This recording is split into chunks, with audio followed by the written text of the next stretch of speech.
यह सत्य घटना है आज से लगभग 600 वर्ष पूर्व के भारतवर्ष के काशी शहर की, जहां सर्वश्रेष्ठी रचनहार कबीर परमेश्वर जी अपने निज धाम सतलोक से चलकर आए। यह समय था ज्येष्ठ मास की शुक्ल पूर्णमासी विक्रमी संवत 1455 सन 1398 सोमवार का। स्वामी रामानंद जी के शिष्य श्री अष्टानंद जी ध्यान मग्न होने की कोशिश कर ही रहे थे, तभी उन्होंने आकाश से एक तेज पुंज के गोले को लहरतारा तालाब पर उतरते देखा। देखते ही देखते वह तेज पुंज तालाब के एक कोने में सिमट गया। तेज पुंज का प्रकाश इतना अधिक था कि अष्टानंद जी की चरम दृष्टि उस प्रकाश को सहन नहीं कर पाई और उनकी आंखें बंद हो गईं। जिस प्रकार सूर्य के अत्यधिक प्रकाश को मानव चरम दृष्टि सहन नहीं कर पाती और आंखें बंद हो जाती है, परंतु आंखें बंद होने पर सूर्य का आकार दिखाई देता है, ठीक उसी प्रकार जब अष्टानंद जी ने आंखें बंद करके खोली तो उन्हें एक बालक का आकार दिखाई दिया। अष्टानंद जी के साथ हुई इस घटना के समाधान के लिए वे अपने गुरुदेव स्वामी रामानंद जी के आश्रम गए। इधर लहरतारा तालाब में सर्वश्रेष्ठी रचनहार कबीर परमेश्वर जी कमल के फूल पर बालक रूप में विराजमान थे। वहीं दूसरी ओर काशी के जुलाहा बस्ती में रहने वाले निसंतान दंपत्ति नीरू और नीमा, जो कि इसी जन्म में पूर्व में ब्राह्मण थे, प्रतिदिन की भांति लहरतारा तालाब में स्नान करने जा रहे थे। नीमा संतान के अभाव में दुखी होते हुए भगवान शंकर को याद करते हुए जा रही थी और भगवान शंकर से संतान प्राप्ति की प्रार्थना कर रही थी।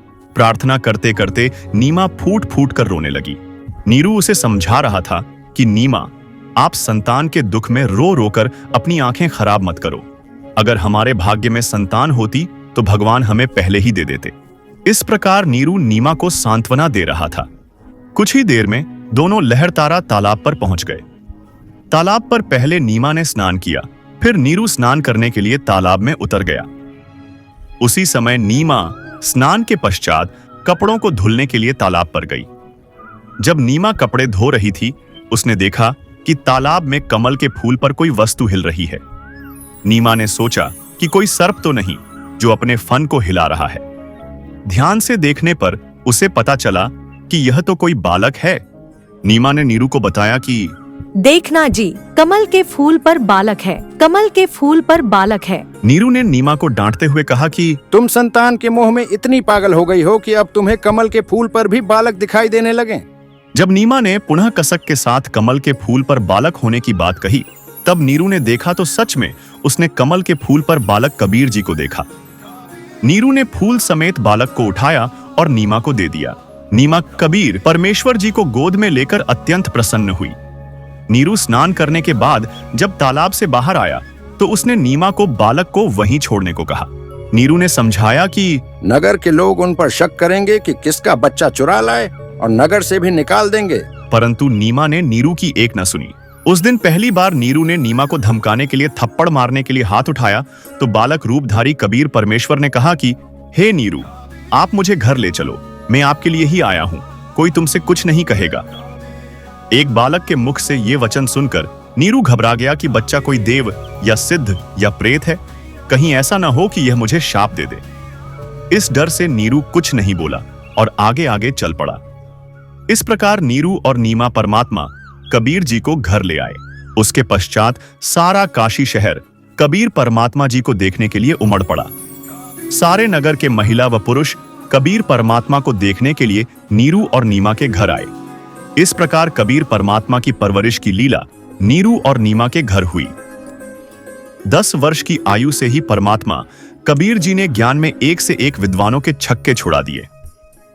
कबीर परमात्मा जी ने 120 वर्ष तक इस धरा पर रहकर अपने तत्व ज्ञान का प्रचार किया, जिसमें परमात्मा ने अपनी अनेकों आत्माओं को शरण में लिया तथा उन्हें विभिन्न लाभ प्रदान किए।